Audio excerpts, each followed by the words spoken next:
podcast eu vou te contar. Vai falar hoje com Paulo José da Silva Ramos.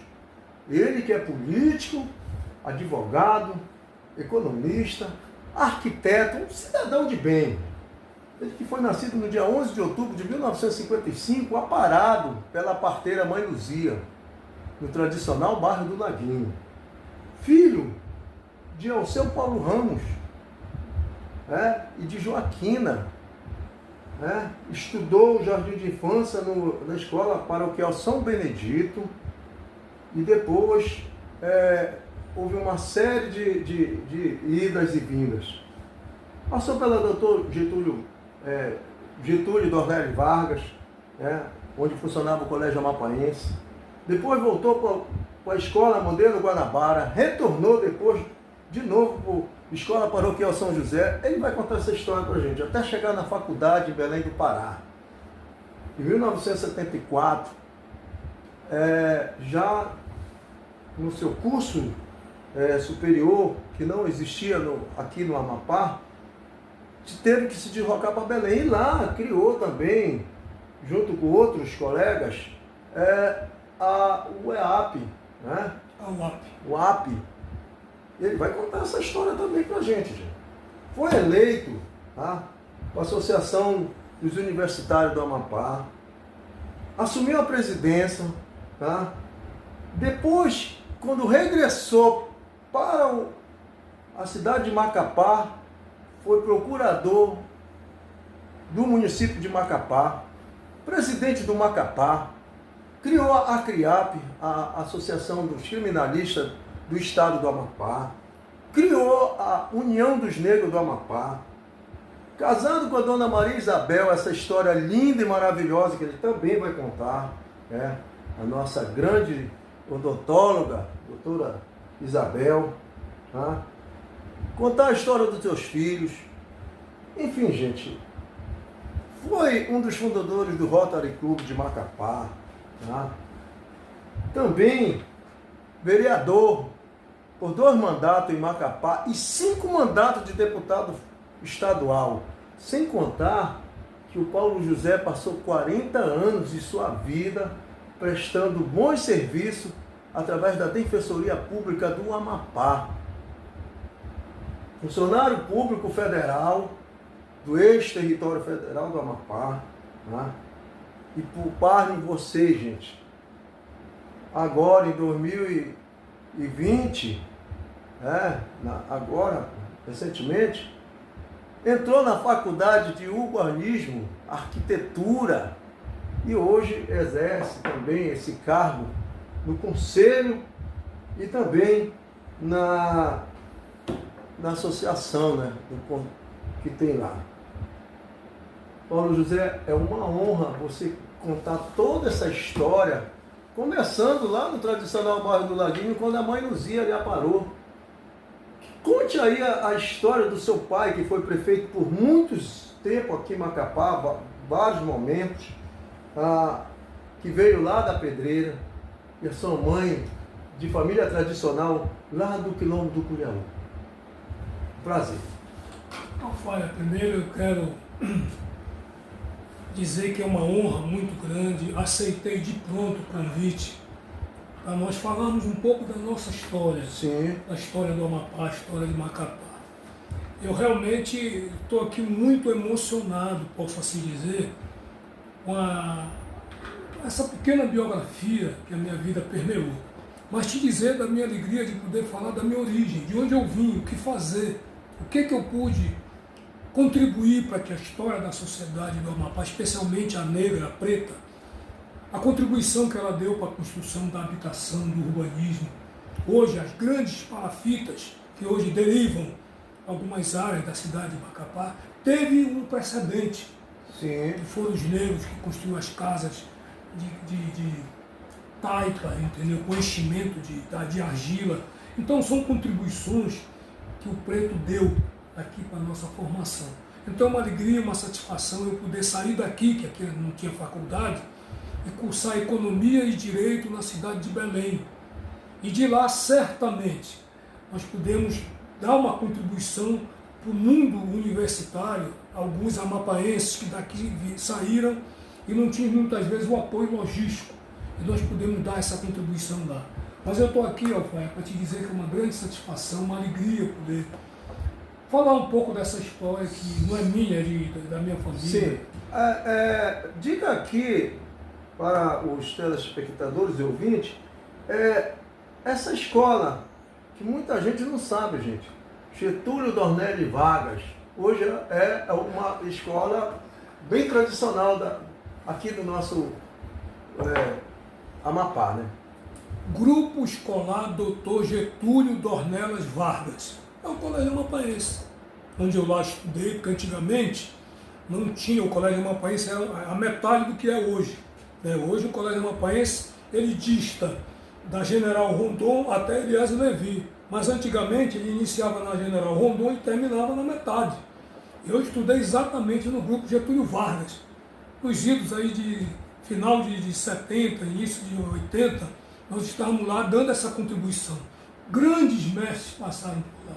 Sim. Diretores, professor de Gatós, professor Tinilo, professora Araçari Correia Alves, sabe quem é? Sim. Professora Cati. A minha geração que conheceu a professora Cati, e via de regra, alguns ainda estão vivos, né, professores já idosos como eu, né, mas estão dando ainda a fala, o oxigênio dessa história bonita que foi a nossa formação.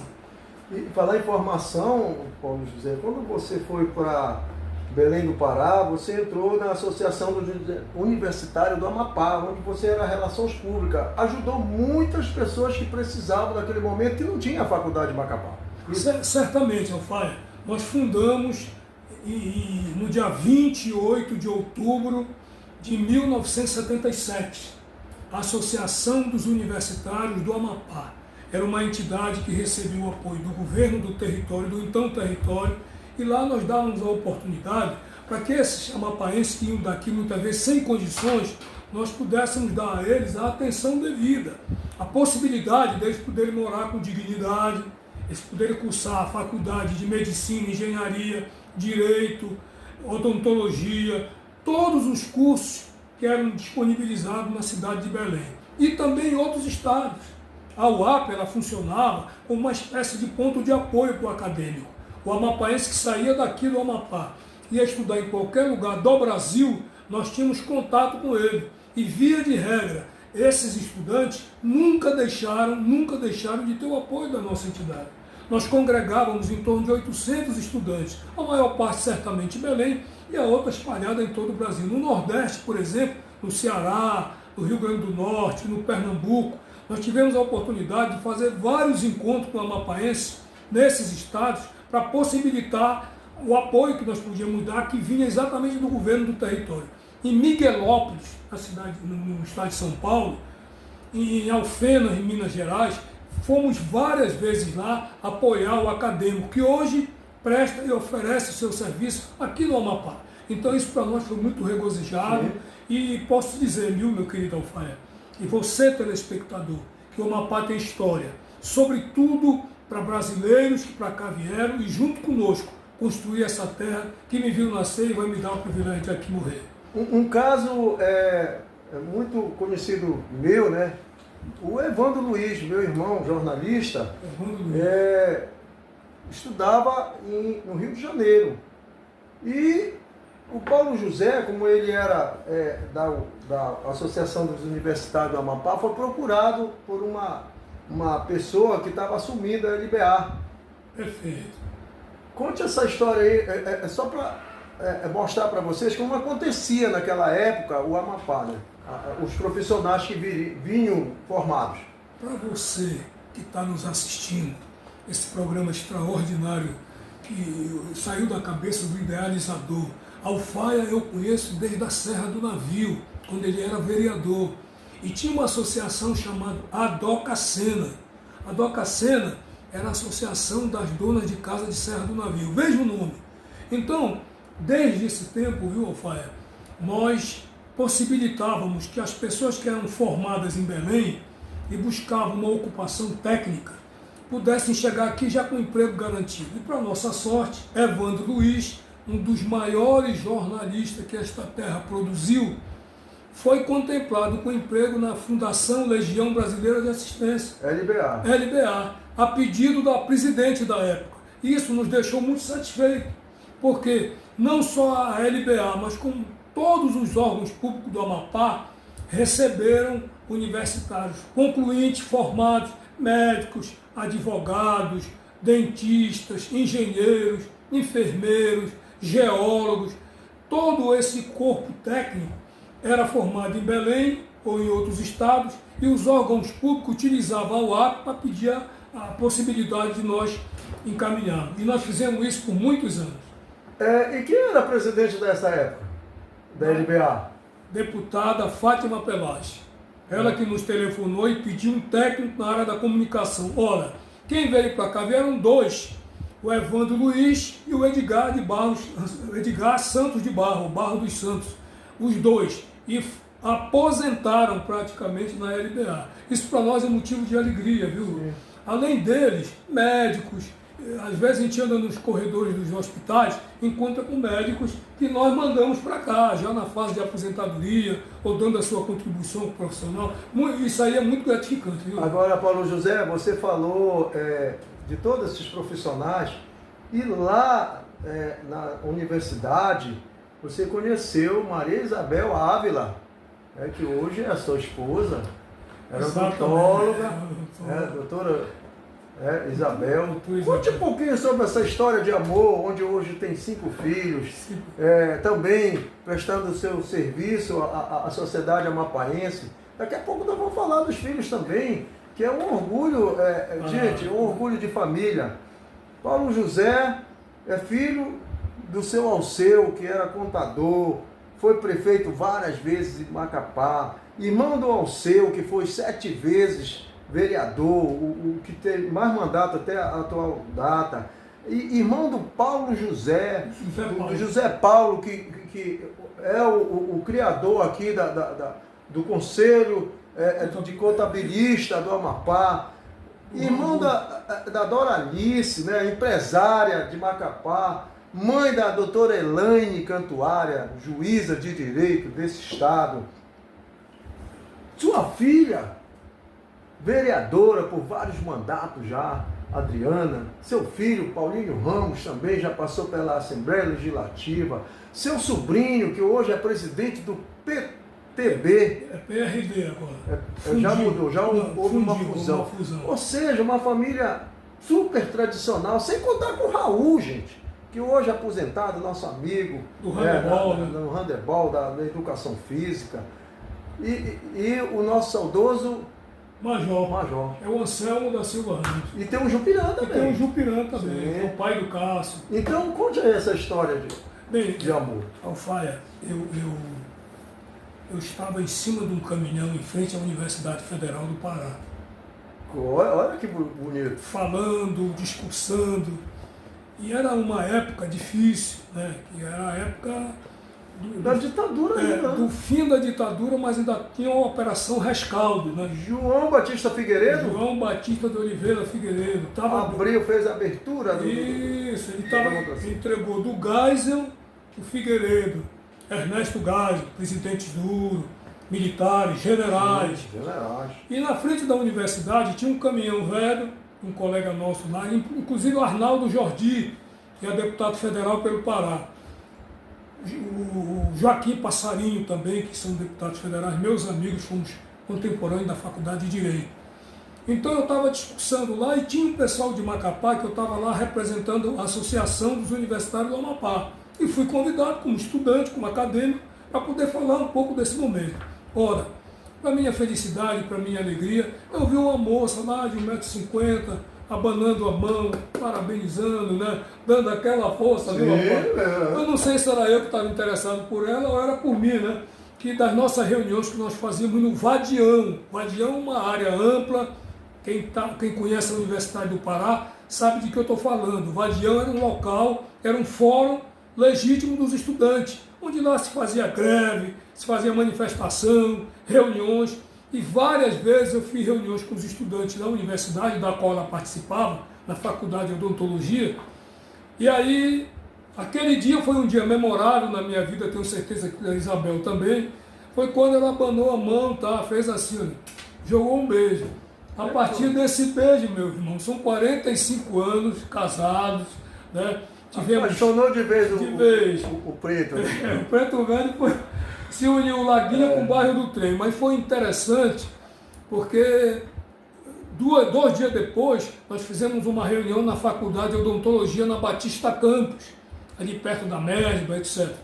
E ela estava lá. Quando terminou a reunião, ela me perguntou, você sabe qual é o dia que vão pagar a nossa bolsa? Bolsa era uma contribuição que o governo do território dava para os estudantes, era a bolsa de estudo, que hoje valia em torno de R$3.000, se você fizer uma adaptação com o tempo que nós passamos recebendo a bolsa. Então eu disse, não, vai sair tal dia e tal lá no Basa. E eu prontamente, você vai lá tal dia que eu vou estar lá. Era para exatamente fisgar o produto, sim, né? Sim. E desse dia em diante casamos e temos a felicidade dos 5 filhos, Adriana Socorro, Paulo Alceu, Isabela Joaquina, Anselmo Antônio e a Bárbara Camila, meus 5 amados filhos, com a minha amada, apaixonada esposa Maria Isabel, a quem hoje eu devo, Rafael, metade do sucesso da minha vida eu devo a ela, porque é minha companheira de luta, e até hoje, graças a Deus, nós estamos juntos e juntos estaremos até morrer. Inclusive, ela também criou o Conselho Regional de Odontologia, onde foi várias vezes, 5 vezes, né, presidente? 5 vezes presidente. A Isabel... E no Conselho Federal também. Também. A Isabel, juntamente com outros colegas odontólogos, né, fundaram aqui o Conselho Regional de Odontologia. A Isabel foi a 2ª presidente e no cargo passou 5 mandatos. Interessante. 15 anos presidente do Conselho Regional de Odontologia. E de lá, quando saiu, direto para o Conselho Federal. Sim. Passou 5 mandatos lá também. Então a doutora Isabel viveu uma vida dedicada à odontologia. Né? E nós temos 2 filhos que são dentistas. Sim, certo? O Paulinho Ramos e a Isabela Joaquina. Certo. E você vê os nomes dos meus filhos. Adriana Socorro. Socorro é a minha sogra. Paulo Alceu, é o meu nome e o nome do papai. Sim. Isabela, que é o nome da Isabel, mas ela. Joaquina, que é o nome da minha mãe. Sim, lá do Curiaú. Do Curiaú. E o Anselmo é o nome do meu irmão, do Major, e o nome do meu sogro, Anselmo Antônio. E a Bárbara Camila era o nome da avó da Isabel. Então, assim, essa família, viu, Alfaia, me deu a gratidão, a gentileza de poder lutar pelo povo do Amapá. Foi quando, meu querido irmão, eu tive a Dora Lina, também minha irmã, minha parceira, mais velha, hoje com 80 anos, a caminho dos 80 anos. Mãe da doutora Elaine Cantuária, juíza de direito aqui do estado do Amapá. Muito bom, Rafael, muito bem lembrado. Doutora Elaine da Silva Ramos Cantuária, né? Negra, uma mulher competente, que hoje, na data de hoje, está em Brasília ministrando palestra no CNJ, a convite do ministro Barroso, do presidente. Então, que orgulho para nós. Orgulho para nós. Do Alceu, que foi um dos maiores zagueiros que essa terra produziu. Estou trazendo o professor Alceu aqui, meu. Pode trazer, que ele tem história para o Amapá. Irmão do Zé Paulo. O Zé Paulo foi o primeiro presidente do Conselho Regional de Contabilidade. Contabilidade que o meu pai, em vida, ele era delegado do Conselho Regional do Pará. Depois criaram aqui a delegacia e logo transformou no Conselho. Zé Paulo é uma pessoa extraordinária, é o José Paulo. Depois o Major Anselmo da Silva Ramos, que é falecido. Uma pessoa extraordinária, um irmãozão, mas Deus precisou dele para lá de cima iluminar a gente aqui. O professor Raul. Raul é professor de educação física, dedicado ao handebol. É aquele irmão que é religioso, é o da igreja, que faz todos nós, junto dele, caminhar para Deus, para agradecer a vida. Sim. E o Jupirã, que é aquela figura, o apelido dele entre nós é Tranquilo. Ele mora no Cabralzinho, na última rua, na Mazagão, uma pessoa maravilhosa. E eu fui o Fona, né? O último. O último filho, viu, Alfaia? Mas é uma satisfação, uma família maravilhosa. Falar em maravilha, vocês, na Associação dos Universitários do Amapá, criaram aqui uma porta de oportunidade aos nossos artistas. Perfeito. Fale um pouquinho também sobre esses festivais que foram criados por vocês e daí, inclusive, ele vem aqui pessoalmente também, o Zé Miguel, falar que foi ali que inspirou ele a ser um grande compositor e cantor.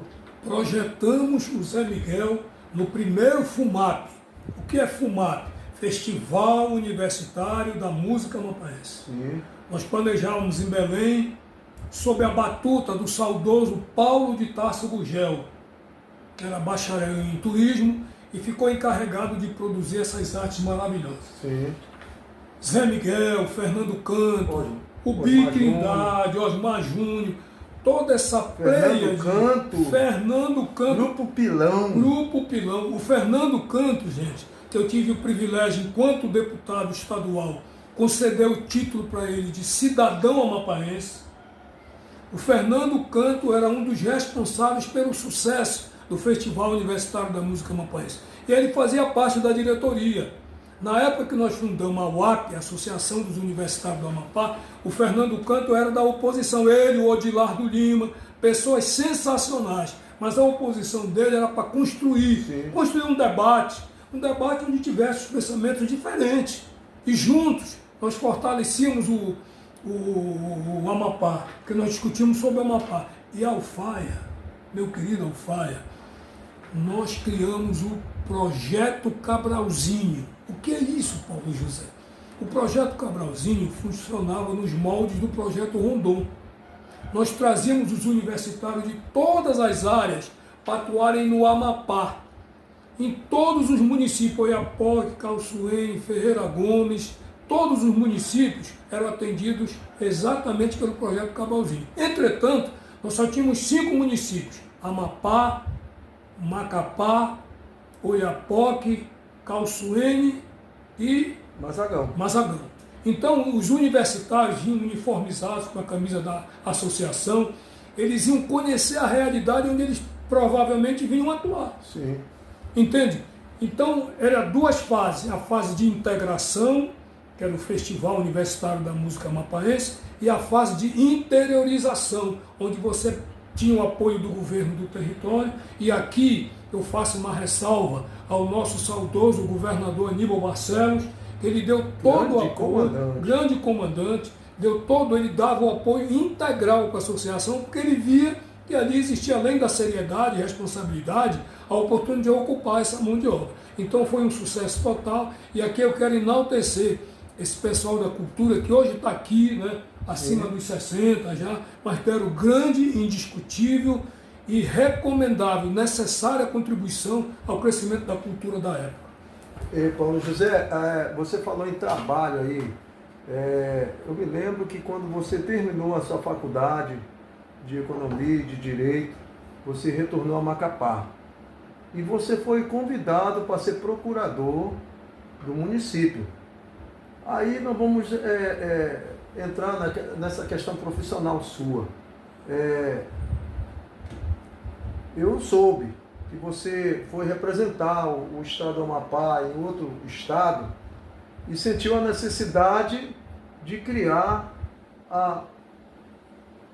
digamos assim, a congregação, aos interesses mais específicos dos negros do Amapá.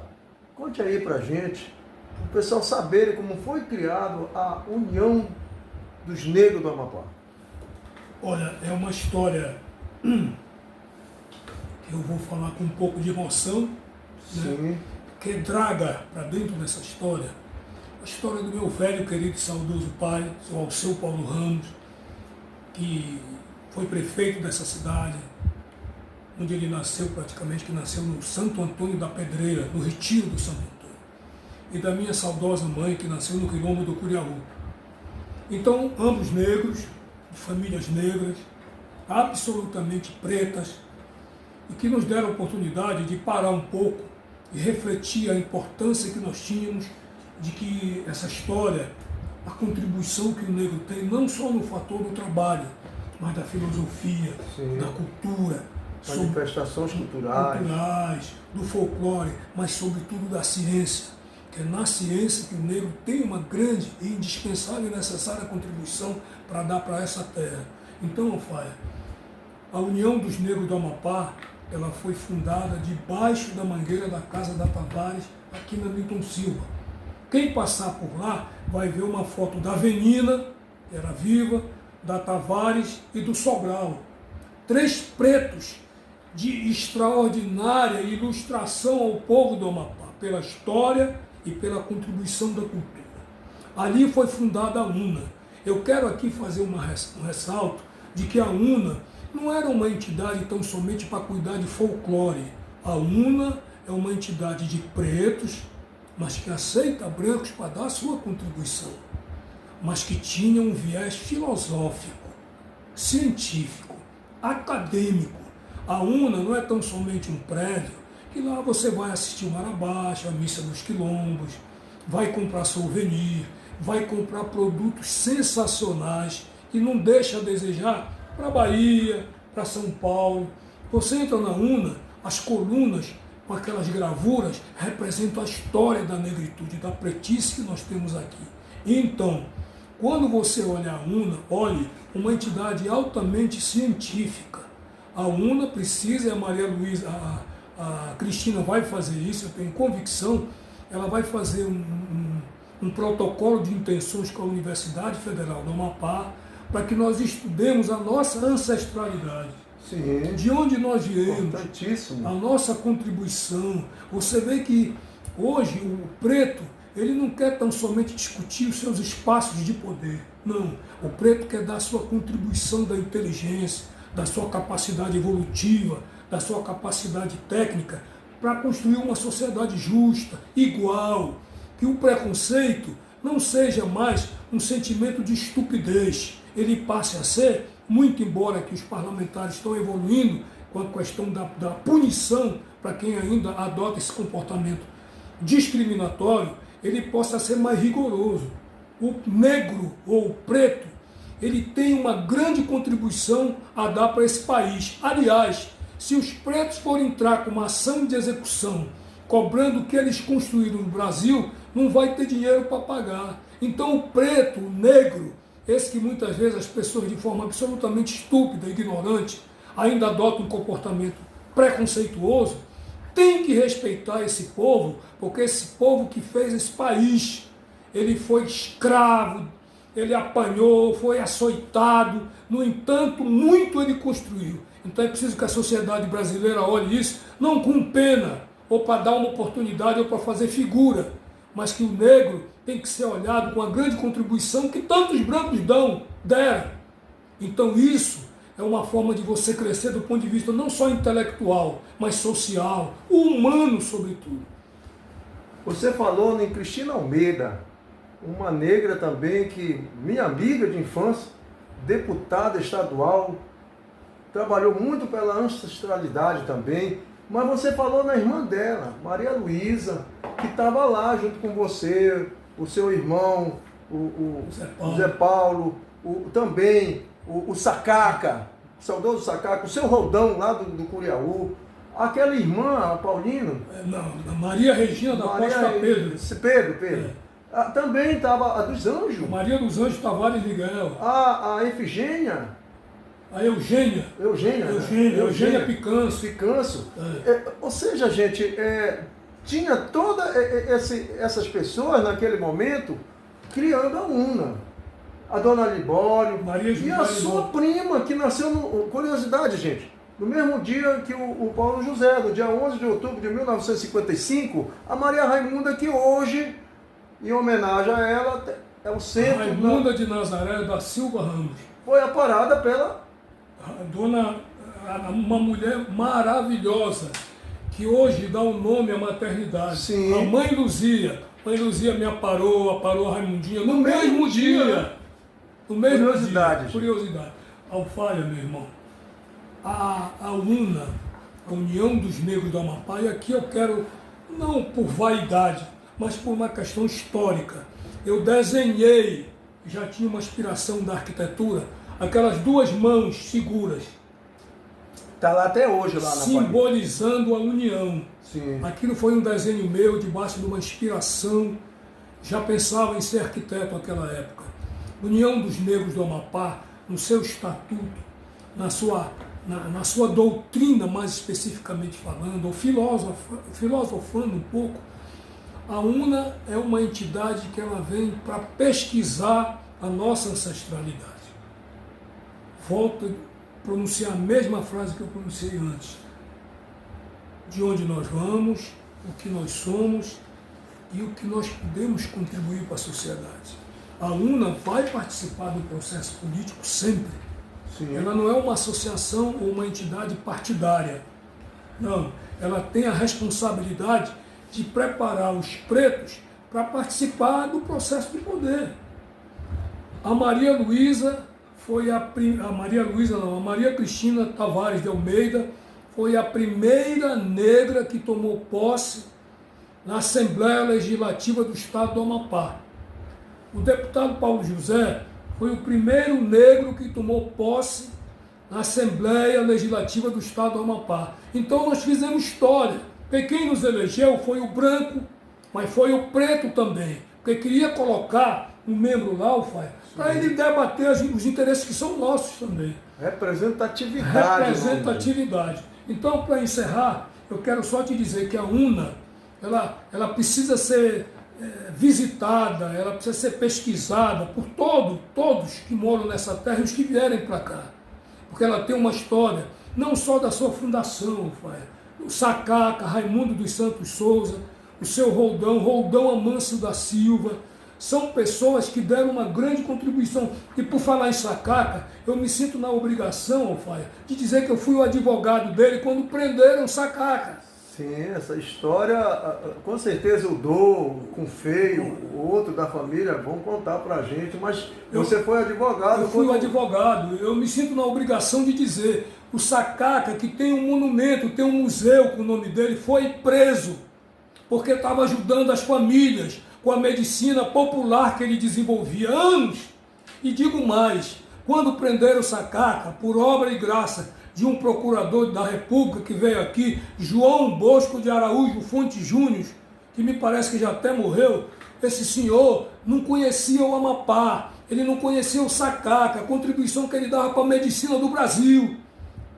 Decretou, pediu a prisão e o juiz da época decretou. Incontinente, nós preparamos o pedido de revogação da prisão e o doutor Douglas Evangelista Ramos, que era juiz do Tribunal de Justiça dos Territórios do Distrito Federal, imediatamente decretou o alvará de soltura do Sacaca. Nós fomos apanhar o Sacaca na penitenciária, ele não chegou nem a entrar, porque ao chegar na penitenciária eu já estava lá empunhando o alvará de soltura dele. E da penitenciária até a igreja de São Benedito, nós fizemos uma carreata debaixo de chuva, para que a gente pudesse mostrar que o Sacaca é uma memória viva. O Sacaca foi absolvido, ele não foi nem pronunciado pelo Ministério Público. Mas deixa eu contar essa história. Assim, aliás, o Sacaca, ele era curandeiro, ele fazia umas garrafadas. Inclusive, a filha do meu irmão Evandro só existe por causa do Sacaca. Ele já tinha gastado todos os recursos médicos e uma garrafada do Sacaca resolveu o problema da Tainá. Mas olha lá, o Sacaca, ele tinha no quintal da sua casa várias plantas e uma delas era uma planta de epatu. O que é epatu? Epadur. Né? Epadur. Sim. Isso aí é da onde se extrai a cocaína, essa droga que está aterrorizando o mundo. E o Sacaca tinha lá um pé e esse procurador resolveu colocar o Sacaca na prisão e cada folha que tinha lá era um ano de condenação. De condenação, gente. Uma estupidez. Uma estupidez. Inclusive esse mesmo procurador uma vez tentou acabar com uma manifestação do Mar Abaixo porque estava fazendo barulho. Exato. Poxa, quem vê o laguinho, isso aí é secular, gente, essa festa, o ciclo do Mar Abaixo. Mas é por isso que o advogado, na época, entrou pedindo a revogação da prisão preventiva. Só para ilustração. Meu amigo, você falou em representatividade. Em 1900 e você virou vereador. Deixa eu ver aqui, 1993, você foi vereador, primeiro mandato. Foi aí, gente, que ele falou que o Paulo José, em 93, assumiu a Câmara de Vereadores de Macapá, onde foi corregedor, onde fez parte de várias comissões. E eu também virei vereador lá em Serra do Navio, e ele me contribuiu muito, me ajudou muito nos projetos, em formação de associação, da formação da Constituição, da lei orgânica do município de Serra do Navio, em 1993. E o Paulo José passou 2 mandatos lá. Depois foi eleito novamente, em 96. E o que foi que aconteceu? No meio, ele já foi eleito deputado estadual. Já teve que sair para assumir o mandato de deputado estadual. Aí veio eleito deputado estadual em 1994 pelo PTB, em 2002 pelo PMDB, 2006 pelo PL, 2010 pelo PR. Gente, são 5 mandatos consecutivos que o nosso nobre cidadão aqui foi deputado. Conte essa sua história, que você também foi também presidente da Comissão de Relações, da Comissão de Justiça e Redação. Você foi vice-presidente da Assembleia Legislativa. Conte para os nossos telespectadores, ouvintes, essa sua linda história de mais de 30 anos na política amapaense. Isso remete a um sentimento até de emoção, né? Porque dos 7 mandatos que o povo me deu, Sim, na sociedade amapaense, eu honrosamente exerci com isenção, com altivez, com coragem, especialmente. Fui vereador 2 mandatos na Câmara Municipal e posso dizer que isso foi fruto de um trabalho movido pela família, movido pelas pessoas que acreditavam no meu trabalho. Mas antes disso, viu, meu caro Rafael, eu fui defensor público 32 anos na minha vida. Sim, essa história nós vamos chegar. Então, também. quando eu cheguei na Câmara de Vereadores, eu dediquei o meu trabalho à sociedade, aquela mais carente, entende? E como vereador, mestre, muita coisa nós fizemos em prol, inclusive, da sociedade preta. Você que é negro, está nos assistindo, pegue o acervo da Câmara e pesquise a contribuição que nós demos. Motivado, talvez, viu, Alfaia, pelo trabalho, esse extenso, um convite do partido da época, eu quero fazer uma retificação que não era no PTB, foi no PTB. Eu não fui do MDB. Tá. PTB, Partido Trabalhista Brasileiro. Esse partido, ele possibilitou que a mulher votasse. Criou o salário mínimo. São um partido que tem história, então para lá eu fui me abrigar. Então, quando eu cheguei na Assembleia Legislativa, pela minha formação de Direito, eu fui presidente da Comissão de Justiça e Redação por 10 anos. Os mandatos que eu era reeleito, geralmente o presidente, os colegas, generosidade deles, me convidavam para assumir a Comissão de Justiça. Não, era o conhecimento seu que lhe dava esse cargo. Digamos que foi uma contribuição. Advogado, defensor público, e com esse conhecimento todinho de ancestralidade, amapalidade, você é merecedor desse cargo, com certeza. Bondade do Alfaia. Então, eu procurei me dedicar ao parlamento, mas nunca, absolutamente nunca, deixei a advocacia criminal. A advocacia criminal que me possibilitou conhecer mais as pessoas, dar um fundamento do aspecto psicológico de quem comete um delito, porque às vezes a sociedade ela incrimina o advogado que advoga no criminal porque pensa que ele participa do delito. O advogado não defende o crime. O advogado criminalista defende o direito de ser defendido. Nenhum advogado participa quando ele tem ética, prudência, ele tem coragem, segurança de qualquer delito. que o cliente dele participe. Sim. Ele está ali para defender a lei e usa a lei para instrumentalizar a defesa dele. O advogado não tira ninguém, ele pede para o juiz, que a partir do momento da prisão até o encaminhamento para a delegacia, da delegacia para a penitenciária, o preso passa a ser preso de justiça. Então a justiça é que controla a entrada e a saída dele. Entende? Então eu queria deixar isso muito bem claro. Eu contribuí, Alfaia, quando defensor público, eu fiz 1.413 júris. 1.413. Pessoas que não tinham condições de pagar advogado, e lá eu me colocava como defensor para estudar o processo tal qual uma pessoa que me pagasse. A dedicação, o cuidado, o zelo, certamente era o mesmo de uma pessoa que eu fixava os honorários e a pessoa me pagava. Então, a contribuição que eu recebi da Defensoria foi a maior de todas no aspecto acadêmico. A Defensoria é um laboratório, ela presta um relevante serviço à sociedade, principalmente para você que não pode pagar um advogado. Procure a Defensoria hoje também, que hoje já tem defensores do quadro. Antigamente nós éramos assistentes jurídicos e fomos nomeados defensores públicos, e lá ficamos durante 30, 40 anos, contribuindo com a sociedade. Mas é um trabalho esmerado.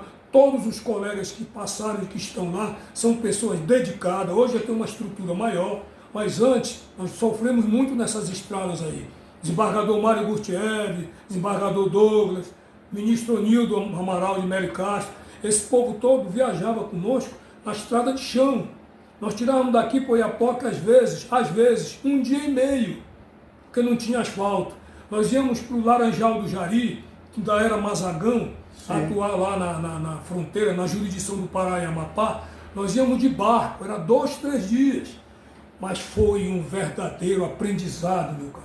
E mais do que isso, nós prestamos um trabalho à cidadania. A pessoa que tinha um direito, às vezes estava represado, porque faltava um advogado.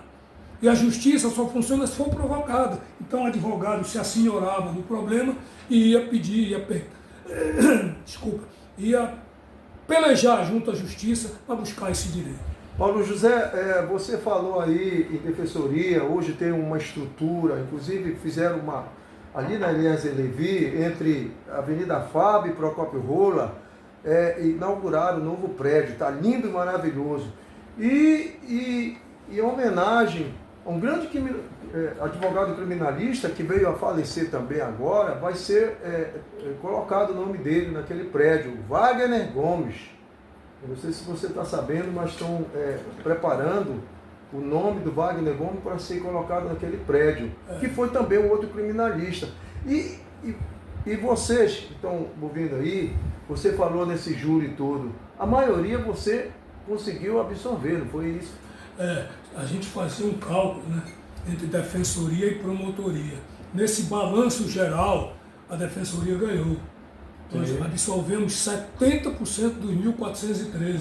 Os outros eram aqueles crimes mais trabalhosos, complicados, né? Sim. Às vezes é um homicídio triplamente qualificado. O que é isso? É alguém que mata e usa uma série de recursos para aquela morte se operar, entende?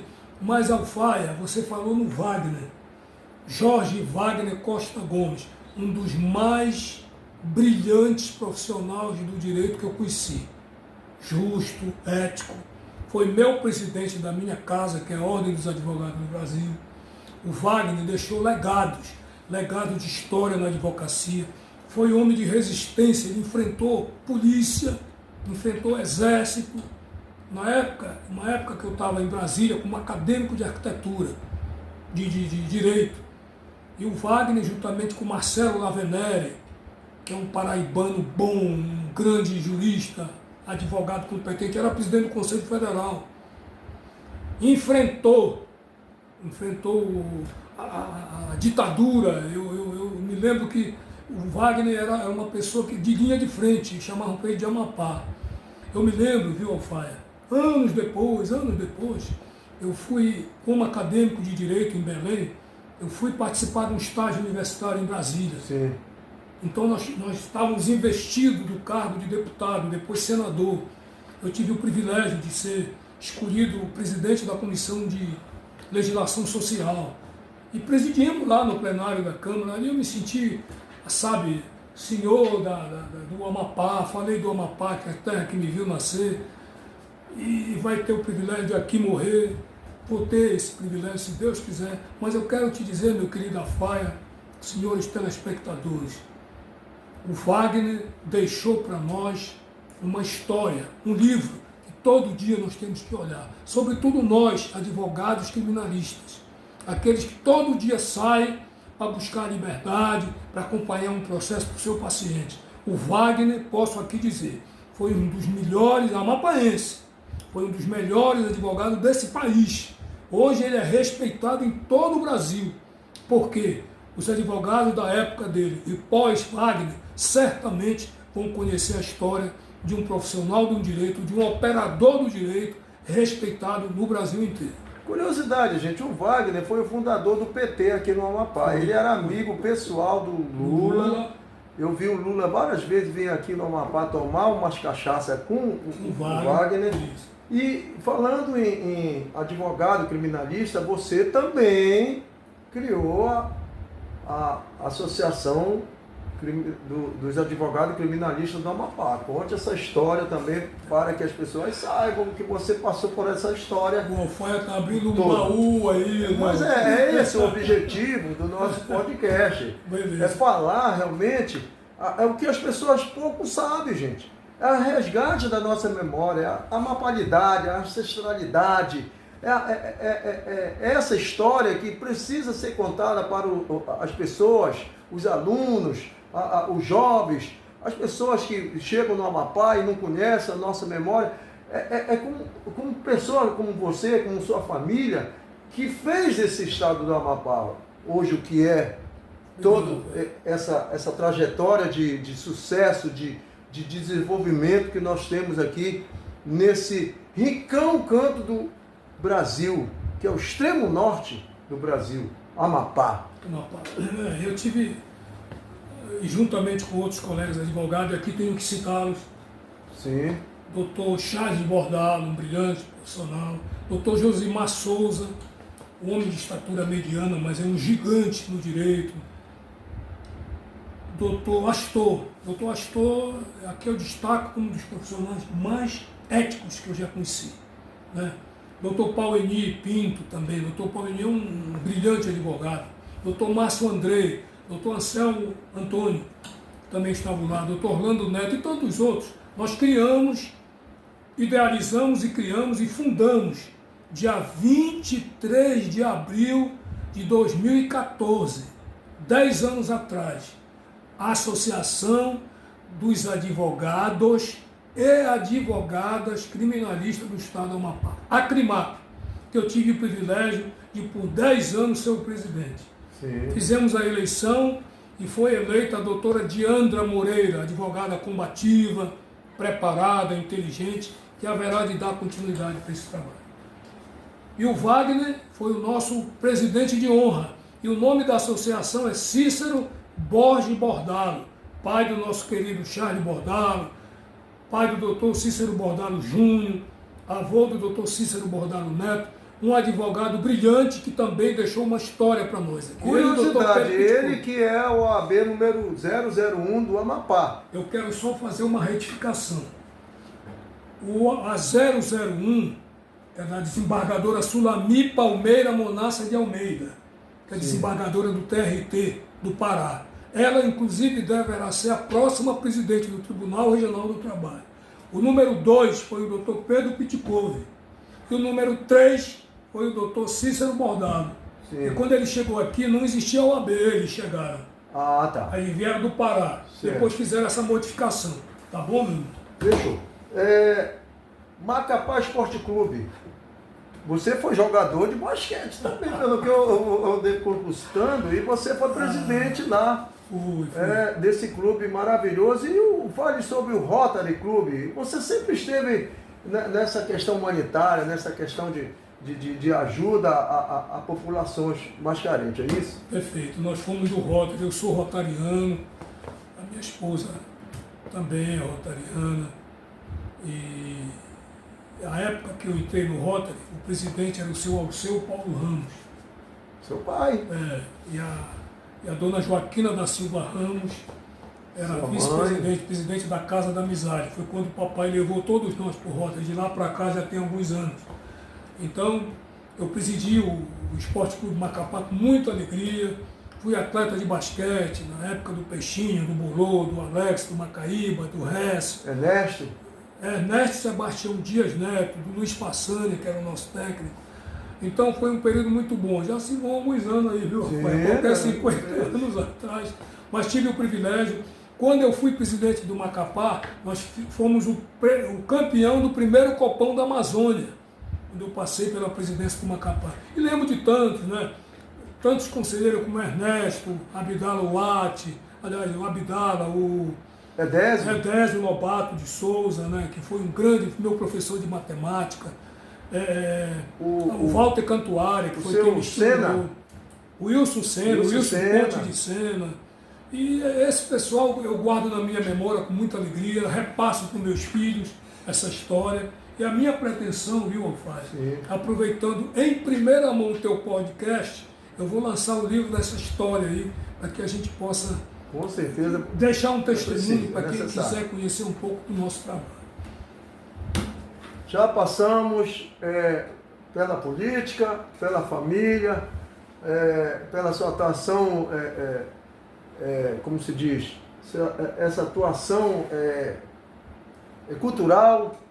E me diga uma coisa, Paulo José, você era para estar de pijama, aposentado, já tem idade, já tem tempo, só lá na defensoria foi 40 anos, são 35 anos a média de aposentadoria, mas você foi fazer faculdade novamente de urbanização e arquitetura e hoje você está militando lá no conselho. Fale para a gente, como você falou, você já tinha essa veia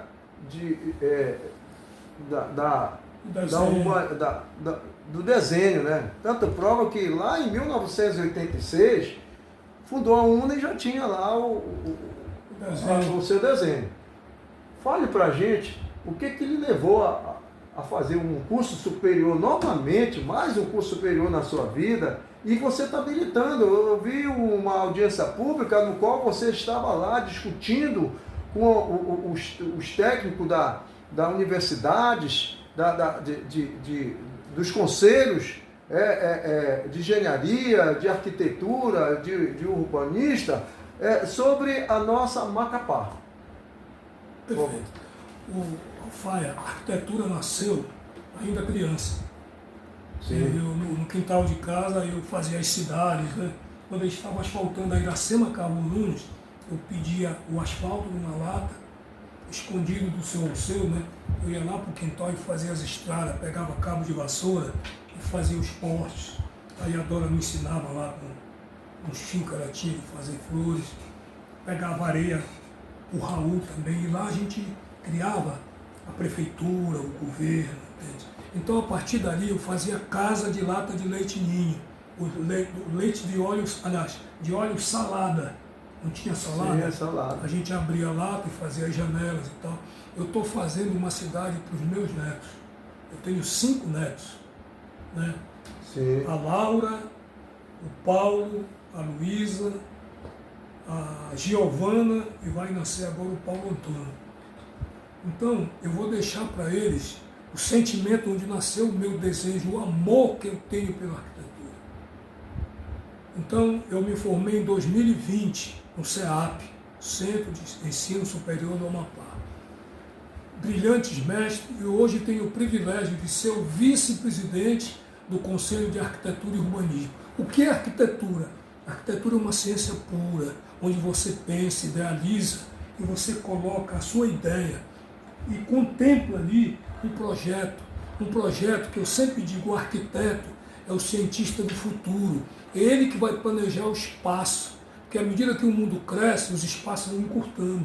Então, Alfaia, quando o espaço encurta, você tem que ter as ideias, criar os sentimentos, para que no seu sentimento você possa planejar e executar algo que lhe dê satisfação. Muitas vezes você passa e contempla um imóvel bonito, esse prédio é bonito, cheio de luzes, espelho. Mas ali saiu da cabeça, do neurônio de um arquiteto.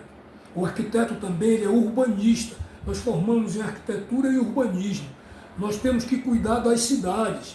Será que está certo você fazer 3 monumentos num só? O bairro do Laguinho não tem nenhum monumento. Perfeitamente. O bairro do Laguinho foi onde tudo começou. Não tem um monumento do Julião Tomás Ramos, que foi um preto, um negro, que tem uma história que tem que ser colocada, inserida nas grades curriculares, para saber quem é. E lá devia ter um monumento do Julião, mostrando que foi um dos precursores das famílias do Amapá. Era um homem respeitado, era alguém que era consultado. No entanto, não tem. A Zona Norte, se você observar, não tem nenhum monumento. Então nós estudamos isso. Essa rua aqui, se asfaltada sem a devida atenção para a questão da água pluvial, a água pluvial é a água da chuva, que às vezes chove, está bonito, acaba a lama. No entanto, enche de água que pode entrar na sua casa. Não é uma crítica, mas é um pensamento. É um pensamento porque, e mesmo sendo uma crítica técnica. Construtiva. A ponte Sérgio Arruda, que ela tinha aquela côncavo, né? Ela está correta. Quando chove, eu a entendo assim como arquiteto, que ela podia ser um pouco mais alta. Porque o canal do Jandiá, ele certamente no período adequado, ele cresce o volume da água. E cresce bastante. E pode atravessar a ponte Sérgio Arruda, barreira e subir. E certamente, se o motorista, num período de muita chuva, ele pode aquaplanar. O que é aquaplanar? Encher com 3, 4 centímetros de água e quando ele for fazer uma manobra, pode perder o equilíbrio e causar um acidente. Então, isso devia haver uma consulta. Eu estou falando aqui como arquiteto. O arquiteto estuda cidade 2 anos. Nós temos 8 matérias no curso de arquitetura que estuda só cidade. Então, todo gestor, a meu sentir, ele chama um grupo de arquitetos e atende o preceito técnico. Depois, somado aos interesses da coletividade, da comunidade, você gera um projeto arquitetônico, urbanístico. A cidade é algo onde você mora, onde você vai e vem. É o seu direito de ir e vir que está previsto na Constituição. Mas faça ouvindo o técnico. E o técnico chama-se arquiteto e urbanista. É para isso que ele é formado. É para isso que ele passa 5 anos na academia estudando o sentimento do povo. Por exemplo, a Avenida Fábio aqui. A Avenida Fábio já é uma via, a gente chama de artéria, né? Artéria. Ela já é uma artéria hoje, porque ela está muito sugada. Então é preciso que o poder público comece a pensar em como atender a Avenida Fábio. Olhe da Avenida Fábio, da Praça Barão, até a Marcelo Cândia. Se você observar, 70% dos prédios são públicos. Sim. São funcionários públicos. Está faltando estacionamento, por exemplo. Então é preciso que o poder público estude como nós vamos fazer com a Avenida Fábio. E a Procópio Rola. A Raimundo Álvares da Costa poderia, como deveria, ser preparada, igual foi a Cora de Carvalho, para dar vazão. Binário, né, que chama. Binário. Então eu penso que essa contribuição, viu, Alfaia? Eu quero participar de debates, movido pelo meu conhecimento técnico como arquiteto e ajustado ao direito, que é o direito que eu tenho, de poder me manifestar como tal, e dizer que nós estamos prontos para debater, sobretudo a questão da cidade, onde nós nascemos, onde nós moramos. Eu nasci aqui. Nasci, como você disse, no dia 11 de outubro de 55, por uma parteira que foi a mãe Luzia. Então eu quero dar minha contribuição depois da evolução da cidade.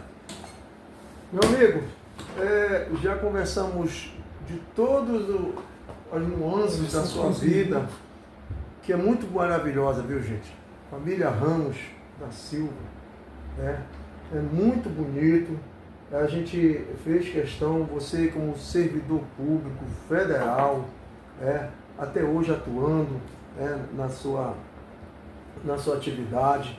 A gente só tem que agradecer, mano, e dizer a Deus, de dar muita proteção. E muito obrigado por ter aceitado o convite do podcast, que eu tenho certeza que muita gente vai saber de coisas, como se diz, do Arco da Velha, mas que é necessário para a gente recuperar essa memória do Amapá. Tinha um governador que passou por aqui, Arthur de Azevedo Henrique, ele dizia: o Amapá não tem memória. E a gente vai em livros, vai na internet, vê essas reportagens de revistas, jornais e semanário, não fala muito da nossa memória. É esse o objetivo do podcast, eu vou te contar. Muito obrigado. Suas considerações finais a quem está nos ouvindo. Olha, eu só tenho que agradecer, viu, Alfaia, a oportunidade, agradecer a você do podcast do Alfaia. E, para encerrar, eu conheci o Alfaia, como eu disse no início, na Serra do Navio.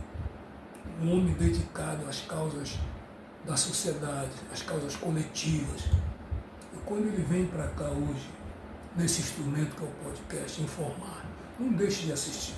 Aqui ou por aqui passam pessoas que têm história, que fazem história e que deixarão para a história o que fizeram de contribuição para esse Amapá. Muito obrigado. Obrigado. Obrigado, Show. Deus lhe abençoe. Obrigado.